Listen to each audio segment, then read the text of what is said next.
တွေကိုစေးတဲ့အပိုင်းပေါ့ဟုတ်နော်အပိုင်းတွေကိုစေးတဲ့အပိုင်းမှာပေါ်သွားတဲ့အချိန်တိုင်းမှာမိန်းကလေးကကျတော့စေးတဲ့ပေါ့နော်ရေနဲ့ပေါ့နော်အဲ့လိုမျိုးစေးတဲ့အချိန်မှာလေရေကိုတေချာကြည့်ပါနော်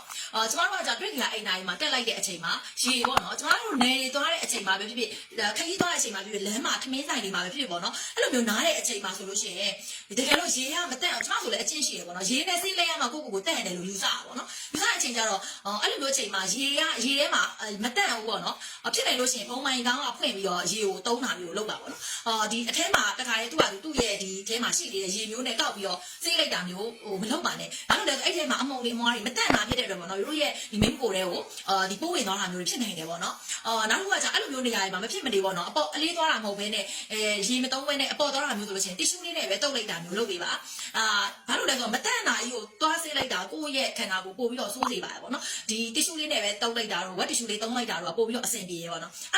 တီရှူးကိုတုံးတာမရှိတာဖြစ်တဲ့အတွက်ဒီစေးလိုက်ပြီးလို့ရှိရင်ဒီတိုင်းပဲဒီတိုင်းပဲပြန်ဝင်လိုက်ပါဟုတ်မနော်ကိုယ့်ရဲ့ suspender ဒီပြန်ဝင်လိုက်တဲ့အချိန်မှာအဲ့ဆိုရင်ကိုယ့်ရဲ့ဆိုးနေတဲ့အရာတွေကဘယ်ကိုသွားဆိုပြီးလဲဆိုလို့ရှိရင်ကိုယ့်ရဲ့အတွင်းခံပေါင်းမီကိုသွားပြီးတော့ဆိုပြီးဟုတ်နော်ဆိုပြီးဆိုလို့ရှိရင်အတွင်းခံပေါင်းမီရဲ့ဆိုးမှုကကြာအတွင်းမှာတော်တော်နဲ့မချောက်တော့ဘူးဟုတ်နော်6တော့ပဲအဲ့နေရာအဲ့ဒါကိုတနေ့ကုန်ဝစ်ထားလိုက်တဲ့အချိန်မှာအဲ့နေရာမှာ2နာရီ3နာရီလောက်မချောက်တာဖြစ်တဲ့အတွက်အဲ့နေရာမှာဘက်တီးရီးယားပိုးတွေကပောက်ခွာလာပေါ့ဟုတ်နော်ပောက်ခွာလာအဲ့တော့ဟုတ်ပြီကိုရီးယားတန့်တဲ့ရေနဲ့စေးမယ်တန့်စင်တဲ့ရေနဲ့စေးမယ်ဆိုကိုယ့်ရဲ့အတွင်းကိုစေးမယ်ဆိုလို့ရှိရင်လည်း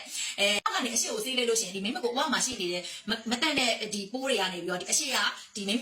မကိုတဲ့ဝင်သွားတာဖြစ်တယ်ပေါ့နော်အဲ့တော့အရှိကနေအနောက်ကိုရေနဲ့စေးပါစေးပြီးလို့ရှိရင်လည်းအဲ့ရေကိုတီရှူးနဲ့တန့်6နေအောင်လို့တုပ်လိုက်ပါဟုတ်နော်6နေအောင်လို့တုပ်လိုက်ပါတုပ်ပြီးကမှအတွင်းခံပေါင်းပြီးကိုပြန်ဝစ်တာလို့လုပ်ပါဟုတ်နော်ဒီချက်လေးကကြတော့အရင်အရေးကြီးရပေါ့နော်တခါလေးပဲလို့ဂယုမဆိုင်မိလိုက်တဲ့အချိန်မှာဖြစ်သွားလို့ရှိရင်တို့ကုရတာကြတော့အချိန်ပေးပြီးတော့ကုရတာမျိုးတွေမဖြစ်တဲ့ယောဂလက္ခဏာဝေဒနာမျိုးတွေဖြစ်လာတာမျိုးဖြစ်တတ်တာပေါ့နော်အဲကြောင့်ဒီနေ့သွားတဲ့အချိန်တွေမှာတို့ဂယုဆိုင်ဖို့လိုပါတယ်နောက်အဲ့နေရာတွေမှာဆိုလို့ရှိရင်လည်းအိမ်နာလက်ကင်